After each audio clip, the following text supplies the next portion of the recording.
Welcome, no whiteboard. everyone. Hey, don't interrupt me. Welcome, everyone, to the NCDA Fireside Chat number 2. I'm Felix Peroni. With us today is Zygmus Maloney, president of the NCDA, That's me. and Dylan Fettig, who is resident Hotman, also known as the director of League Expansion. Today we will be talking about league ambassadors, season definition, and substitution stuff. If you look on our forums, we have different rules that we have been proposing, and it's fun. You should check it out. And Swaz here too. Yeah, I'm here as well. Oh, I didn't even see you on there. And Van Swaz here too. There's no picture, I'm sorry. It's okay. I was in the last one, but it said I can ask questions, but you guys weren't responding to them, so I don't think you could see them at all. Yeah, it's really hard to do this because I don't know how to do on-air stuff. Well, I know how to do it, and I'm just not good at it. Oh. Now you actually got a link, and like anybody can kind of join the call when I put that link in the Captain's Club.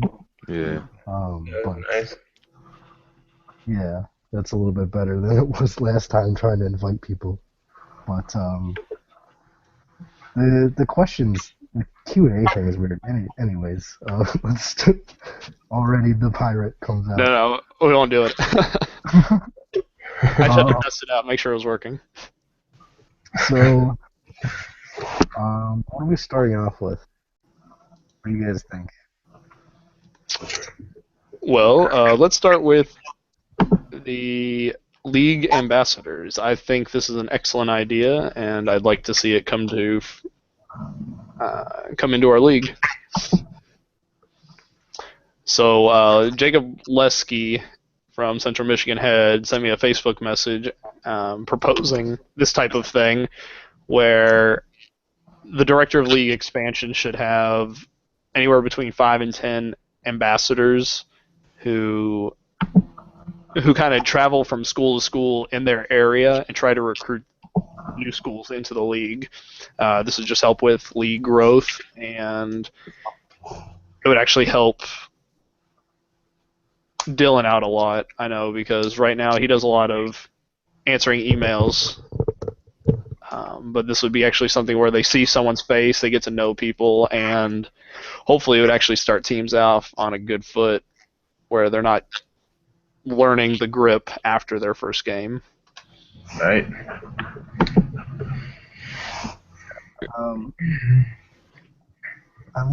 There's a really good power in conversation. So this is why we're doing this over Hangout, so we can see each other faces. Because a lot of that is part of just building that face-to-face relationship. And I think the idea behind the event would be really nice, and I really hope we're able to get people to do it. My issue is that we already are strapped for people. Maybe they'll think about it and they could be more set to do it. More take on the responsibility, I guess. Yeah. Dylan, what do you think about this? This would directly affect your role, Yeah. Mr. Pokemon Master. Right. Yeah, I'm in serious mode. It's backwards. Yeah, actually.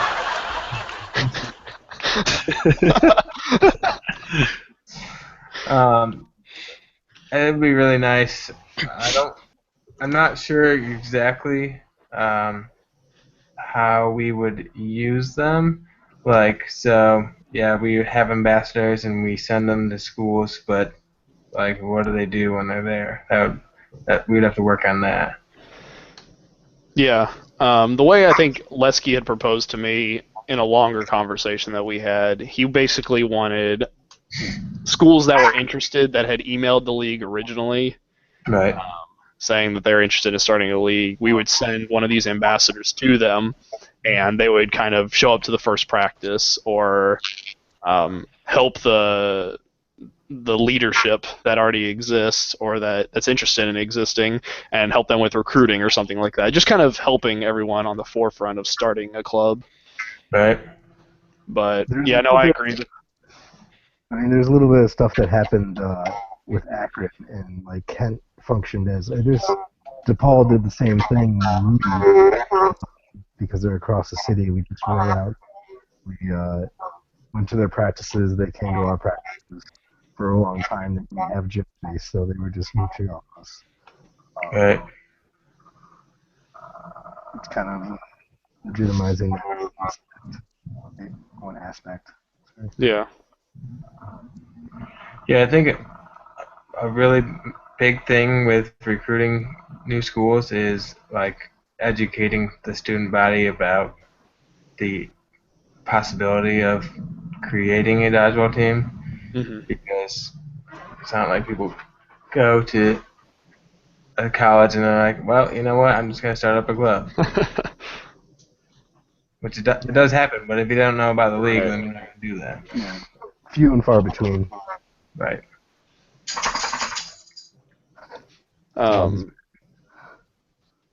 One thing that I had talked to Dylan about earlier this year, maybe we can set up where two universities can play each other at like a school in between them. So get more schools in the Midwest, in like Illinois, where DePaul can meet halfway with Western Kentucky, and then we could just play a game on their campus and try to develop an interest that way. Yeah, I think that would be a great thing to do. The only issue I had with it was I love that idea. That's a really good idea, and it's like most of the time they're gonna want you to pay for space, and that's the main reason why it's really hard. So if you're an outside identity, you would have to like as a nonprofit organization like the NCAA coming in, spreading dodgeball, maybe doing some clinic with like local students, the local involvement, and try to spin it that way, to make sure to kind of get them to give us space for free, just to play like an hour game, stuff like that. I have a question. So, what would be like the stipulations or the prerequisites to become an ambassador, I guess? Well, right now we have a couple schools that are like central to their specific region. Like UMD is a great team, because they're central to all those like little East Coast teams, that are very sparse, not sparse, but they're very densely populated. Ohio State is another one for Ohio. Like all the Ohio teams are within like an hour to 2 hours, not that long distance. So it's kind of like it would be easy if there was somebody there, but to be honest, at our work level, we just need somebody to do it and step up.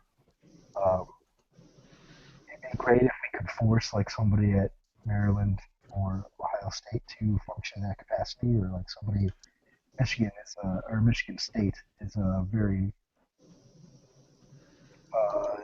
it's closer to everyone else. So if we could force somebody to be from there, it'd be great. But at this point, we just need somebody to step up and do it. So Yeah. so location is a one prerequisite. I'm assuming that's what you were saying there.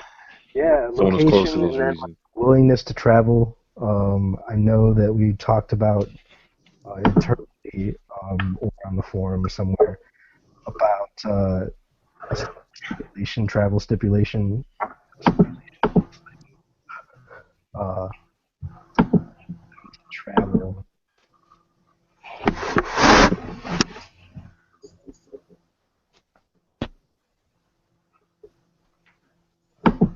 I mean, that would be I'm I don't confused. know how to unblock Felix now. Because it asked me if it said Felix Peroni wants to know do you want to block Dylan. I was like, wait, why? Because I saw you muted him. Because I think the reverb was coming from you, but Yeah. and then it says Dylan blocked Felix. Yeah, I don't know how I don't- I don't know how to fix it now. I don't know how to I didn't mean to block Dylan. I just Do you muted guys not him. hear each other now? No. No. Oh, jeez. Let's see. I can't do anything about it. Yeah, You can't click on each okay. other's little pictures or. He just disappeared from my Oh. screen. He's not even there. I don't know if he's there for you guys. Yeah, he's there. I think he might have just Um, left though. Well, that's a. I mean, did you kind of get what I was saying, Francois, about I guess that willingness to travel, kind of being central-ish in a region, or just in a place where we don't have any people and we want people, and it's not that hard to get to the universities around there. Yeah. Right. So like I'm just like in terms of things like experience, like I was thinking more lines because so you got location, like how much experience or something does this person need? Just kind of like, as if it were a real job, what would be the prerequisites to be able to apply for this position or whatever? I would like to see people involved that have been in the league for no fewer than 2 or 3 years. They need to be familiar with the rule set. They need to have an approachable personality. I don't want people going in there with the identity that my university is going to crush yours, so I'm just going to set you guys up for failure. Right. Yeah. Okay. I think running a club or being some kind of officer helps because it's really tough to start off a new club anywhere. And I know there's a lot of good backup on campus. A lot of times, just in generally, like people are more willing to work with you. And I know there's horror stories of like just people not being able to work with the bureaucracy, but a lot of times they want that student involvement, so they'll work along with you. But having somebody that's already done that stuff or has done the simple things like recruiting and teaching rules to the new people, that would help. Yeah. Okay. Yeah. I mean, that's good to just kind of hash that little part out, just so we make sure we get the right kind of people in that role. That's totally what this whole meeting is for, is to hash stuff out. Mm-hmm. That's good ideas. Yes. I have no problem once the league kind of replenishes its funds from nationals this year, giving if paying for gas or if they have to stay overnight, paying for a cheap hotel room. I have no problem giving travel stipends if these ambassadors are willing to do a quality job. Yeah. Yeah. Whenever we start giving people money, we have to have a pretty good expectation of what they need to do. Yeah. Because we don't have that much to give away. It's just a simple fact. Right. We're not that. We're not on the federal government's tax list. We have a little money. The league takes in less than $2,500 a year. So, I mean, we can pretty much do what we want with the money, but I mean, because the IRS isn't going to come looking for us because they don't care about our organization. But at the same time, I don't want to start off in the negative eyes of the IRS if or whenever the league becomes larger and develops sponsorships where we're actually making money.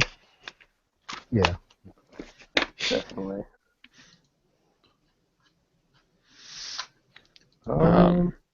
Is Dylan still there?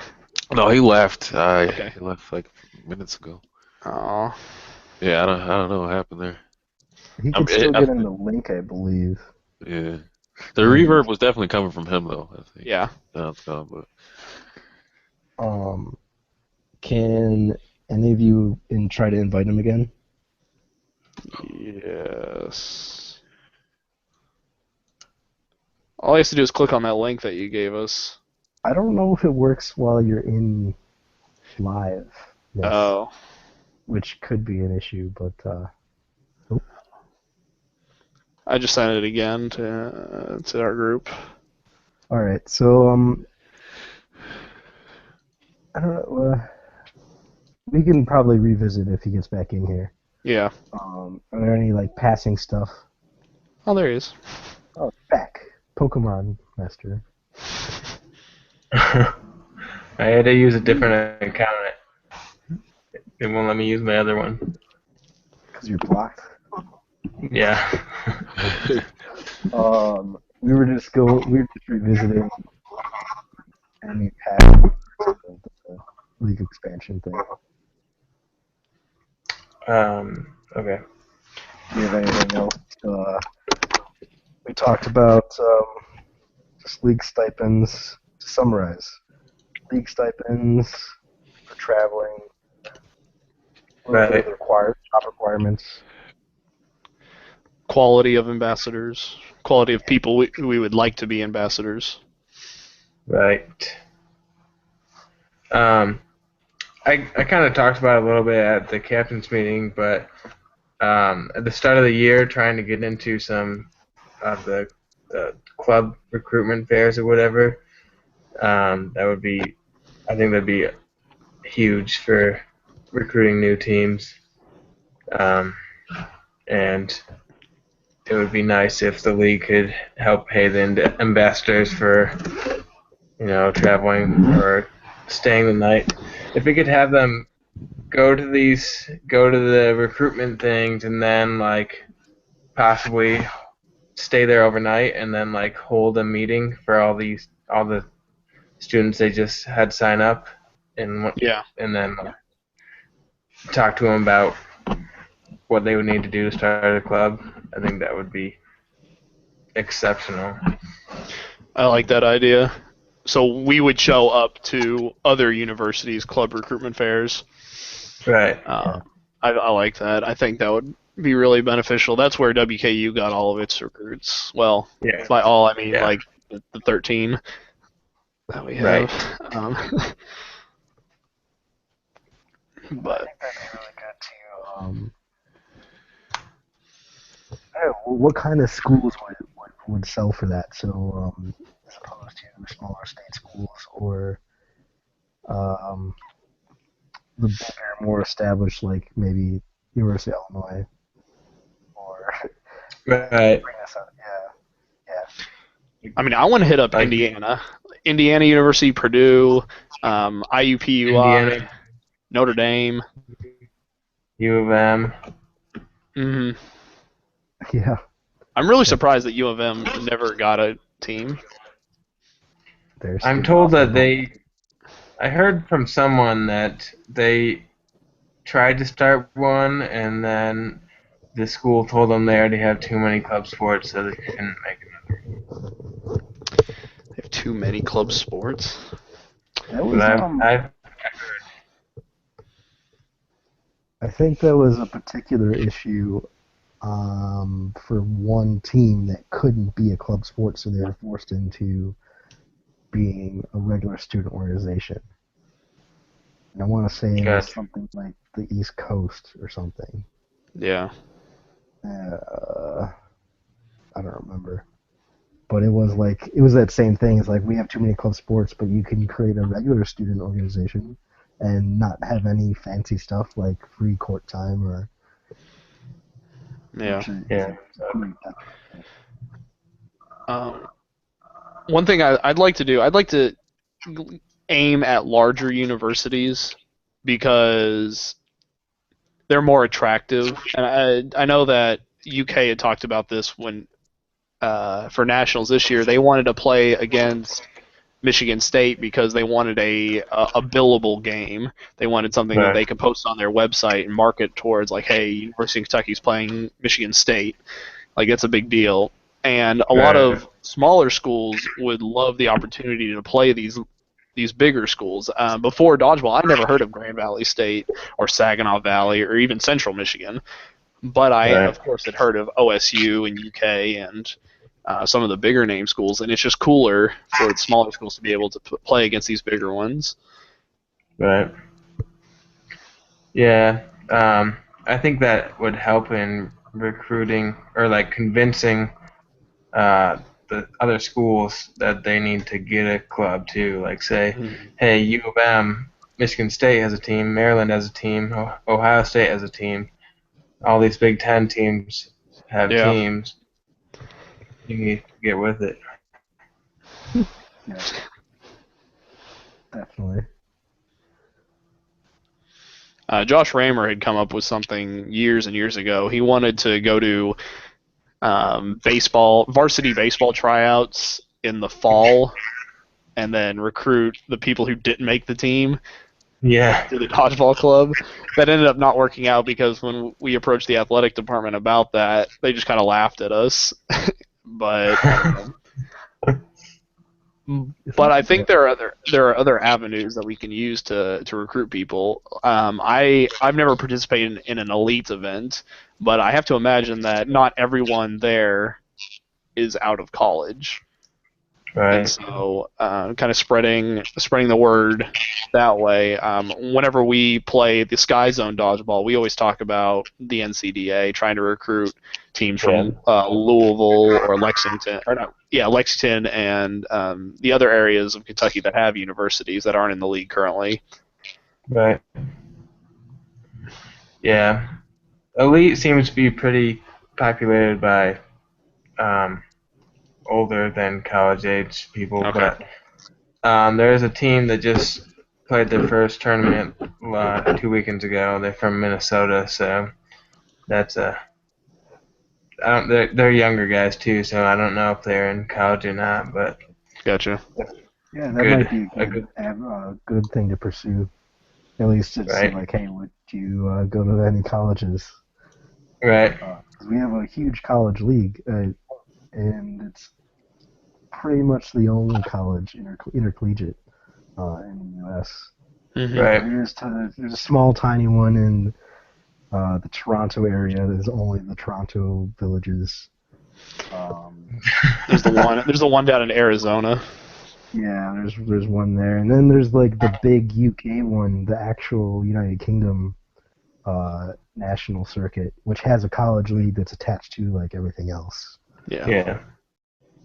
I mean, they're out there, but we're pretty much it Right. for rubber dodgeball, unless they're playing something like the Rowan University Invite Hmm. on the East Coast with like Towson and I think UMD. Rowan, Rutgers.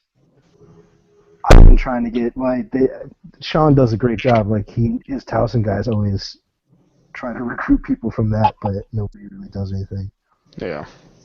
So and a lot of our stuff has always been word of mouth. So I think the league ambassador idea is kind of attaching that word of mouth and putting a face on it. Yeah, it would basically give people, right now they have little incentive to try to recruit people, but if you give them a title and say, "Hey, this is your job," and they would say it would be more likely to try to recruit people harder than they would now. Yeah. Yeah. It's not gonna hurt us either. It's not like we have to do No. anything to give them a title. And we don't even have to have these roles assigned for like a certain term. We could say, hey, we just got a message from a team out in New Jersey, Maryland. It's only 3 hours away from you. Could you guys send someone? We'll obviously like interview them, make sure they're the right person for the job, give them the travel stipend, and then send them on their way. That's a really good one. But it doesn't have to be like a set position with a term. Be like everything else in this league, we just fly by the seat of our pants and then hope it works out. That's a good one. I like that idea almost more than like a regular regional representative. Yeah. It's a little bit more work on us, but usually if we're good, if we do the work, it kind of results in a little bit better, more adaptable, versatile thing. Yeah. I like that. Good one.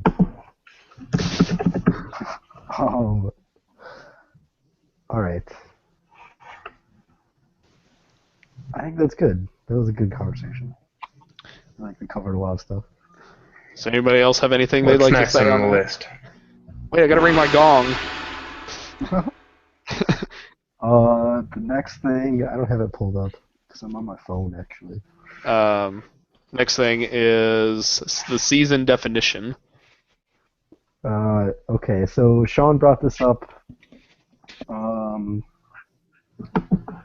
It was basically he wanted to set What just happened? Sean wanted to set a season for right after nationals up until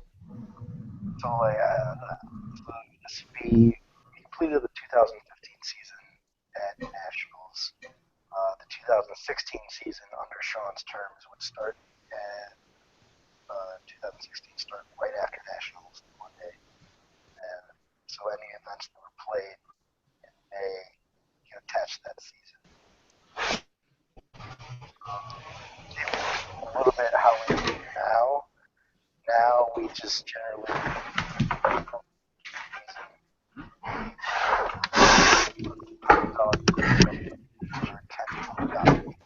in the records.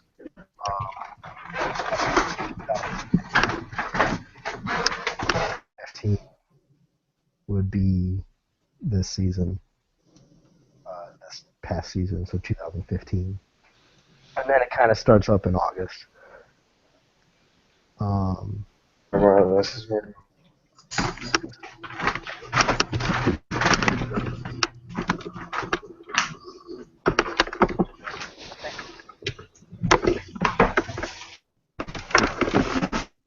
Because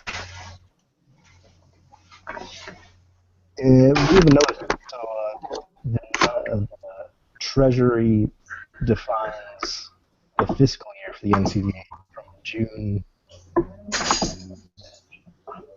to June 31st and then July 1st. So that's where our definition comes in. And that's kind of where our season comes from. What do you guys think is the best point to start the season? Well, we definitely need an off season. We need an off season just to implement all the changes for the rule book, to update policies in our constitution, to give some transitional period for the administration and for just the teams. If we started, it would be harder for us to regulate also. For students who aren't enrolled in school over the summer, who aren't taking summer classes, it'd be harder to define when students are eligible and when they are not. I'm definitely in favor in keeping it the way we have it, where we have a 3-month off season in May, June, and July, and then we start back up in August just to give us that time period of getting everything reset for the next season. Because if everything is just rushed right after the other, teams are going to schedule games for 3 weeks after nationals. That will happen, which, I mean, it's fine, but there's no time for us to get resettled. So actually, this weekend is the Stevenson event. yeah. I talked to him before. I was like wondering if they wanted to make it a legitimate match. We'll try to try to develop that question because most schools run after nationals are traditional early April event. DePaul runs all the way till June. So does OSU because they're on the trimester quarter system. Yeah. Which generally screws things up for a lot of other people, but it's fine for us. But it's weird. Stevenson ended up classifying their event as exhibition match, so like whoever came out right now, Towson is going to come out. I think UMD might have come out. It'll be like a nice little fun off-season event, essentially, right now. I agree with the off-season thing, but I also really want to stress that summer dodgeball events are okay. Yeah, oh yeah. The reason why I like that off-season idea is because it allows teams to go and play an elite, essentially. Hmm. Because elite has their season. It's like 3 events for a season, a couple of weekends, and depending on regions for them, regions or conferences. It's just like elite North and elite West Coast. But anyways, I like it because of that idea, essentially. And I like starting the season on like August 1st because I think that gives enough people enough time to sort things out and gives us enough administrative time to release stuff. Yeah. I think the Right. earliest ever event was August 25th. WKU and UK. Yeah. They play early on. We used to play the same week classes start.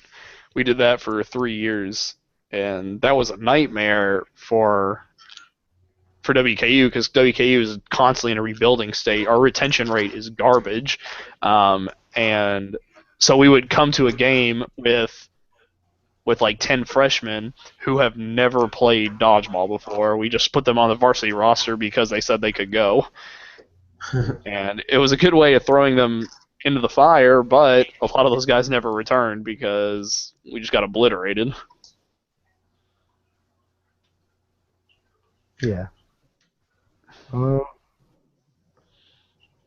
It depends. Like when I came into officership at DePaul like 2010, I was really excited to do a lot of dodgeball events. So I like scheduled a lot of different stuff, and I was very proud to start the league. They're having their opening match.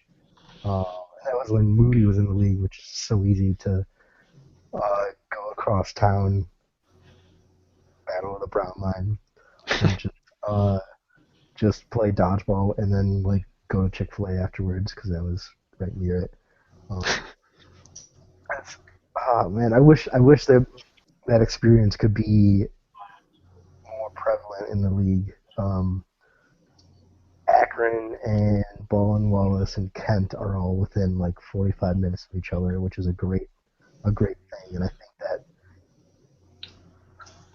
would be really helpful just to get more matches. That's probably off topic, but Um, yeah, it's like Stevenson and Towson. They're pretty close, aren't they? yeah, no, they're right down the street, like 15 minutes, 10 minutes. And then Davenport is down the street from Grand Valley, I think. Yeah, I think they're actually in a different municipality. Yeah, they're on the. They're actually in Grand Rapids. Grand Valley's not in Grand Rapids. Yeah, they're in Allentown or Allenville or Allen's Bud or something like that. Allendale, come on. All right, well, one of those. It doesn't make the map. It's okay. I actually just redid the map a couple days ago. Oh. It's fun putting all those stars in, but back is like we lost a lot of stars on the team. But now they're not stars; they're dots. But we lost on the map. But part of the recycling. So what if we did? What if we did like, if you played games after nationals, that would just count as the same season. So they would be recorded matches, but they wouldn't affect any standings for the next season. So they would count for matches played this weekend. Count for 2015 season. Right. Okay. Because I mean, it's your same roster. Because Yeah. next year you're gonna have people graduate and you're gonna have new freshmen. It's a different roster. I guess for the sake of not limiting people, we allow that essentially. Right. And if it happens, it happens. It hasn't ever happened really. Right. There hasn't been. Grand Valley played an exhibition match versus somebody, but didn't count as a match, so that team didn't join the league. That was the one that was in the off season. Mayday for DePaul is explicitly like anti-regulated event, so it's not really part of that. I guess for the sake of not setting a rule and being more like, if it happens, it happens. I think that'd be good to attach it to the 2015 season. Right. Maybe so May. We should have a month off. Still, I think July probably. I mean, like a traditional summer point. Like you can play in May, you can play up until like mid-June or something, and they would apply. I mean, you can play anytime you want. It just may not be an NCDA sanctioned event. I mean, we don't forbid Grand Valley from playing an Elite wearing their jerseys playing Elite, or DePaul playing Elite wearing their jerseys. Right. But it's just a different game. I mean, if DePaul wanted to play a game against Wisconsin and they wanted to play DePaul rules dodgeball, I mean, it wouldn't be an NCDA sanctioned event, but at least all those guys still get to play. And since it's not an event played by our rule set, they're not. The record wouldn't count for those games. Right. Yeah. Let's see. Zig, I'm trying to find your map on the website. I can't. Go to the About page and then click on like the link in the first paragraph. The association. Oh, look at that. Cool. I had to recreate that map because it was built in a very poorly manner. But now it's all, anything I do now is built for the next generation. Yeah. Hopefully.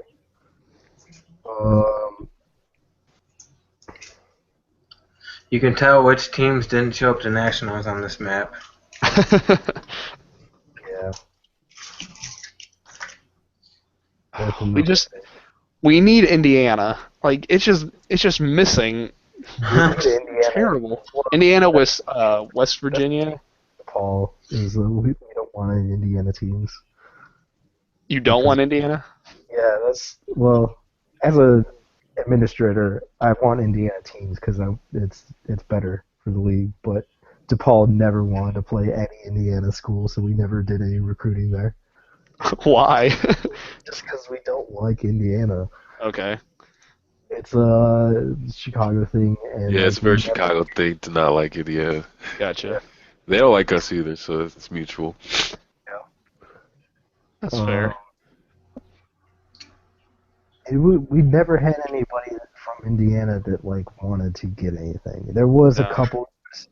Northwest Indiana did have a small club team, and they're like the size of I think like Saginaw, in terms of school size. But I think I emailed them like a while ago, but they never said anything.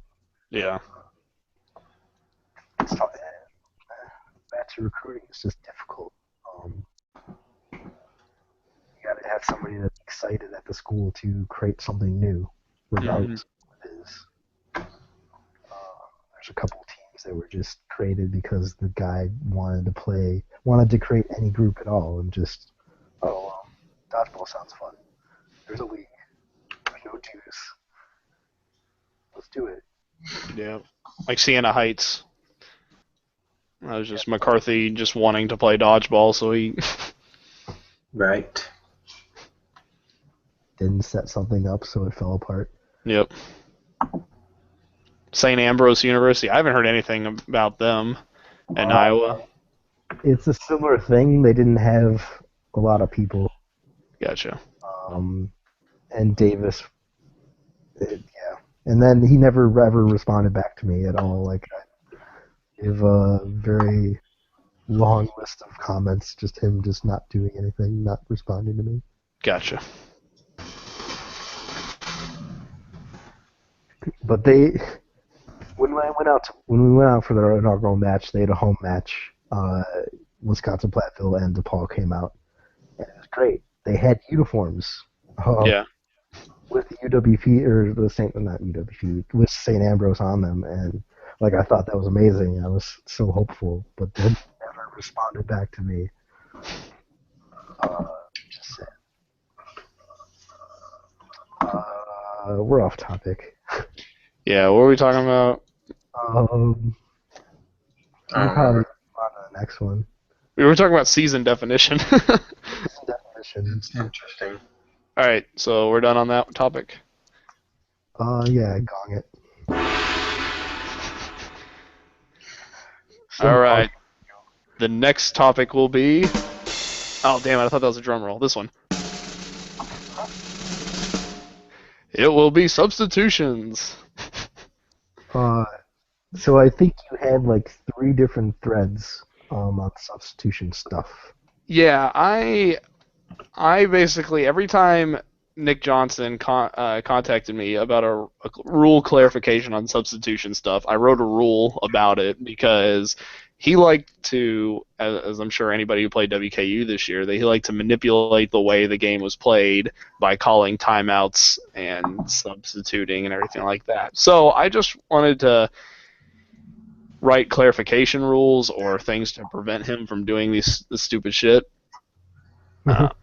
But one rule that I wanted to put into place was it was just a definition and a clarification of something that we already kind of enforce, but it's not explicitly written in the rule book. Basically, once a team member is substituted onto the bench, they cannot re-enter the court during that same point. So basically, this would keep you from rotating. Once somebody's off, they're off. That's how it is in like professional soccer, and I think it's the only sport that does that, to my knowledge. Once you're substituted, you can't be substituted back into the game. Specifically, right? Yeah. What? Baseball? Baseball. I don't know anything about baseball, so. Neither do I. If you're taken off, then you can't be put back in that position. Yeah. I mean, I'm okay. I'm okay with them coming in the next point, but just not during that same point. You know, I thought about this a long time ago and how douchey it would be, but if, let's say, Kevin Bailey was in the outline and then we had a freshman, was the only one left on the court, we could call timeout, substitute Kevin off of the outline into the bench players, and then call another timeout, and then substitute him from the bench players to the court. Yeah. I think there is a rule that says you can't substitute in the jail. I'm not sure. I don't think there is, but you put it into the new rule, so. Yeah. I think it's... But, yeah, so it's just to prevent things like that. Another one I proposed was limiting the number of players you can substitute per timeout. So as you know, you get 2 timeouts per half, and basically what I said is you limit the number of players to 2. You can only substitute 2 players per timeout. What's the rationale? Do what? What's the rationale behind that? I had no rationale. It was I just didn't want entire benches coming off the court. I feel like if you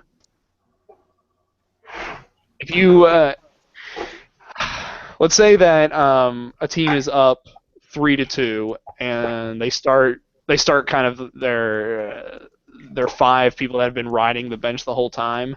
Right. And then they start losing and getting down. Right. I don't think it's right to just like flood the court back with their star players who had been sitting out that point. And I don't know why I think that, because as I'm thinking about it, it doesn't make much sense. But either way, I don't know why I wrote that. I had a rationale, but I didn't write it down, so now it's gone forever. Well, the only problem I have with it is if you're like playing in a close game or in the national championship game or something, and your bench people haven't played all game, but you're winning, and there's only a couple minutes left. You want to switch Yeah, all five of your guys in so they they get had playing some time. right. Hmm. But I Yeah. understand what you mean. Like Yeah, no, that makes sense. I don't know. I don't know. Again, I don't know why I decided to limit it, and I you think it was know, something that Nick said, maybe. Because trying to get around Uh, rules. yeah, I'm just trying to get. Yeah, just Nick trying to get around rules, and I was just trying to put a stop to all that. yeah, and that's I think it's fine to suggest rules that don't make sense Yeah. just to talk about it. Like I think that's what people have sometimes have problems with. Like you and I, when we suggest rules at captains meetings, they think that we think something's broken, but we're Right. just want to talk about the rules. Like what this is possible, so why don't we Yeah. talk about it? That was like when I suggested the terrible rule of 3 shot clock violations and you forfeit the point. That was just me trying to come up Right, with different ideas. I don't think that right, should happen, but it was just a different idea. It was trying to jog people's Yeah, minds. right. brainstorming. I think. Yeah. Yeah, brainstorming. Exactly. Another one I kind of suggested, and this is a clarification. Um, there's not an explicit rule that says when substitutes can happen. It just says substitutions can happen during a timeout, but it doesn't specify if your team has to call the timeout or not, or if it can happen during an official times out. Right. So I suggested adding in substitutions can happen whenever a timeout is called by either side or by the officiating staff. So if Grand Valley and WKU are playing, Grand Valley calls a timeout, WKU can make substitutions. In the Yeah. past, I've always ruled it as I would charge if it was an official's timeout and there was an injury. I ruled it as that team that was injured is charged a timeout if they need to sub that player. Okay. Which was my What if they don't have? interpretation. Uh, that the substitutions can't happen unless you call a timeout. Um, that was just my interpretation of the rule. Right. I'm trying to think But where. Trying to find the rules. I, dangerous to. I mean, substitutions are tied up very heavily to the possibility of an injured player or a player that can't play because they have blood on their person. They have to go. Right. And I think uh, we shouldn't stress or like prevent that from happening because or make it too hard. Yeah, I think if we wrote it as like you can substitute at any stoppage of play, then that would cover all of our bases. So that would Yeah. include your timeout, their timeout, official timeout, or you know, reset of a point. Cause then, Yeah. We do stoppage of play aside from, with the exception of shot clock violation. I don't want there to be substitutes during shot clock violation just because that's not supposed to take Yeah. more than 10 seconds just to reset It's also the a real floor. problem. And plus, people yeah, probably exploit it by just, just like whatever we'll do, shot clock just so we can get a substitution in. Yeah. well, Um, also, while we're on shot clock violations, we need, as a league, to stop captains getting or people getting on the court during a shot clock Yeah. violation. Uh, in the past two nationals, I've been stressing to the officiating staff that it's not a timeout. You get the balls over as quickly as possible and then restart play. Um, I A very easy example of this is when I watch NBA basketball, and they're shooting a free throw point, and it's a 2 point. So it's not 1-on-1. It's for two, not in a bonus situation. But everybody claps their hands after the first one. I shook my phone during that because I was trying to clap my own. because I'm holding it right now. But that's just it's an insane amount of waste of time, and it takes like 20 seconds for everybody to clap their butts and then go back to their positions, and it's not necessary. Yeah. If I was a high school ref, basketball ref, I would cut that out like I do in the NCDA and cut that balls over violation down to time, because it just wastes time, and we already have team games taking an hour and a half when we only have 50 minutes of playtime. Right. Which is really bad from an organizational perspective. That's just my rant on that. Yeah. Trying to think of an example for the longest time. Yeah. That's just something we need to emphasize with the captains. That way the captains don't get on the court at all if they're off. Yeah. It happened in Grand Valley versus Saginaw, and I issued a warning to both teams because both captains were on the point. I'm like, next time it's a yellow card. Yeah. Well, what we could do also is we could charge them with a timeout or a yellow card for delay of game. That could be something.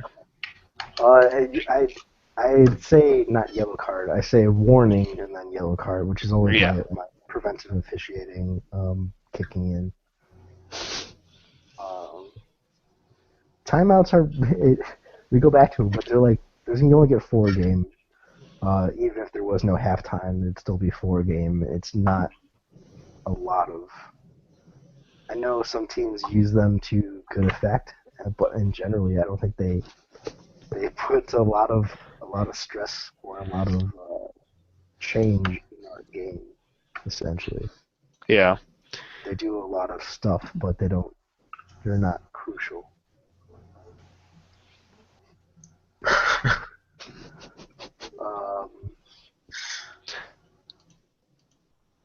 I don't know. Anybody got anything else on that specifically?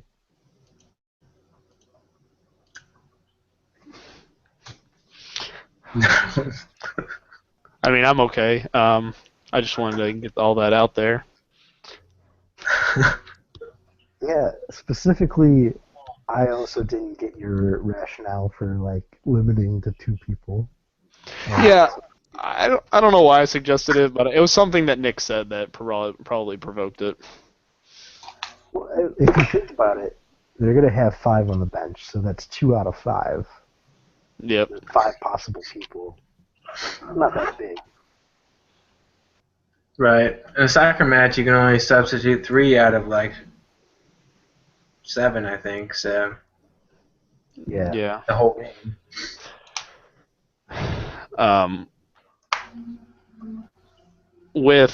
I mean, if we wanted to limit it, 2 would have to be the number because we couldn't do 3. Well, I guess we could. It's just the first time out you could. I don't know. Shut up. 2.5. Yeah, 2.5 players. That's it. You have to have Kevin Bailey and Austin Morley. They have to join arms on the sideline. They have to. One has to be off and one has to be on at all times. Good. I'm sure they like that though, holding hands. They do it every day. Yeah.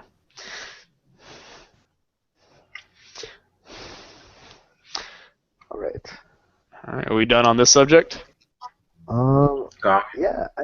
Or do you want to talk about stuff? The substitution stuff. Like, I remember going back to it. I never put a lot of thought into it.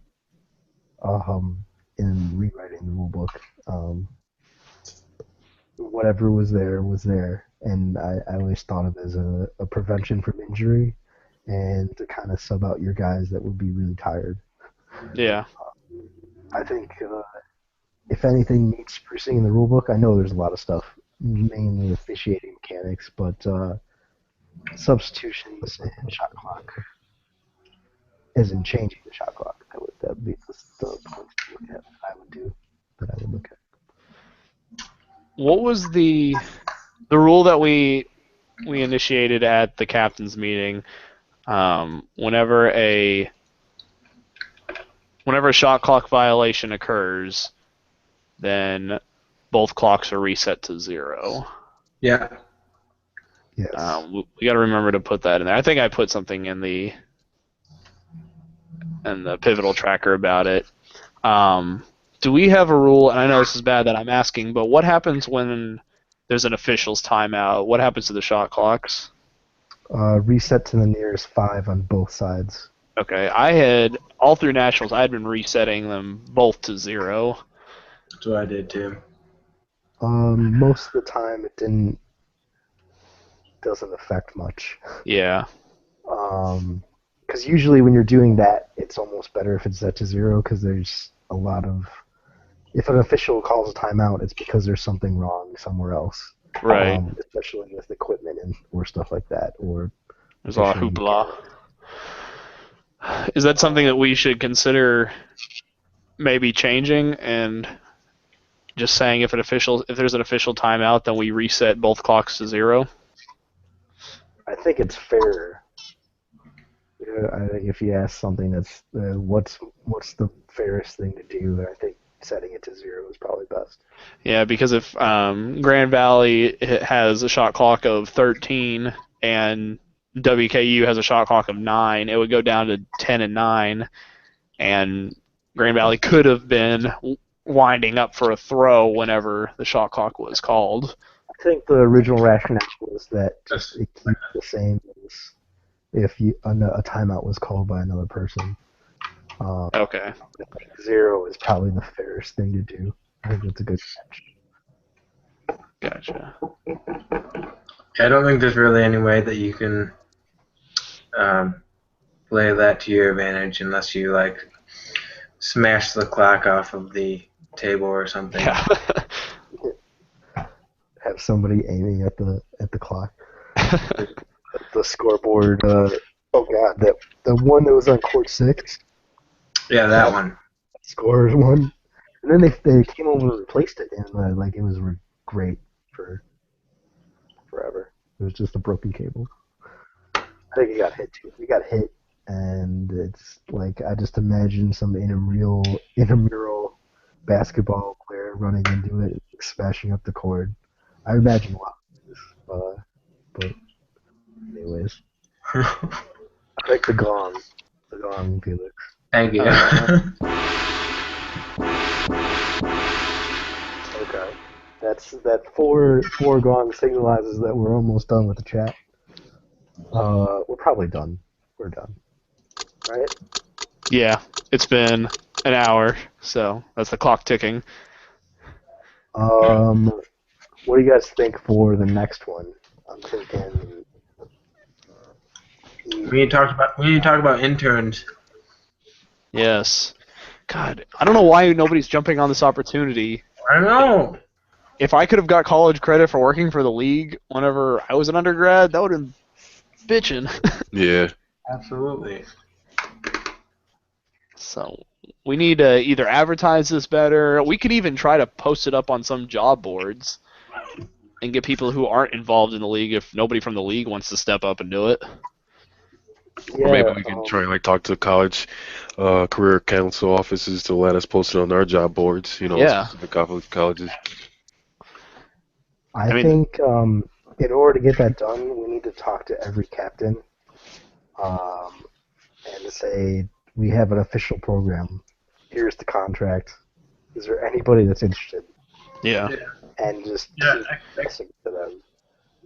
I guess we only talk to the captains, not the rest of the team. Well, yeah. You talk to the captain. The idea is you talk to the captain, and they go tell the team. Yeah.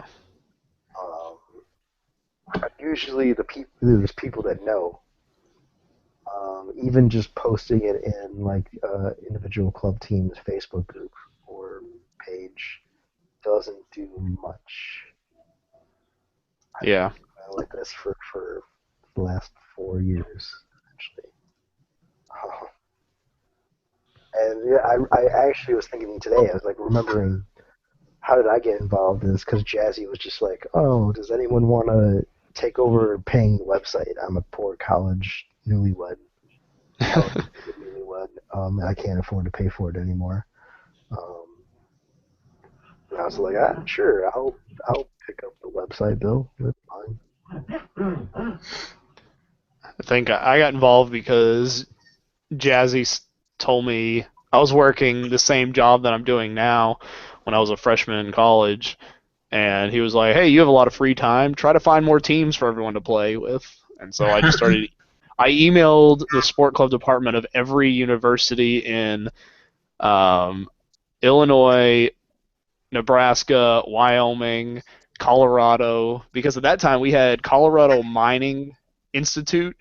They had expressed interest in having a team, and so I tried to find teams for them to play. And so Indiana too, I emailed every sport club department in Indiana, and the only teams that came out of it were Western Illinois, um, and Sula, Yeah, Western and had a team. It was just like, oh, sure. yeah, Extreme Dodgeball Club. yeah. I forgot they were an extreme dodgeball court. They used to play in the volleyball courts. Yeah. Their court was really nice when we went. They Yeah. like set up like hockey style line change like the billboards. But so we as DePaul were kind of doing like line changes over the line change jumps over the thing. That was like when hockey was getting big because that was when the Hawks won in 2010. We were all hockey crazy because I don't know, whatever. But no, it's, to go back to it, we need people to do stuff. Yeah, Lots of people to do stuff. I want more people to do things. Yeah. It's fun. I mean, I'm still doing it for some reason. I don't even get to play anymore. Yeah. But No, it's fun. I like it. yeah. People like that.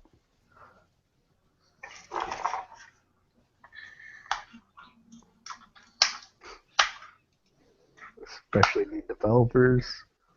Help Francois out. Yes. Who is Francois? Who is Francois indeed?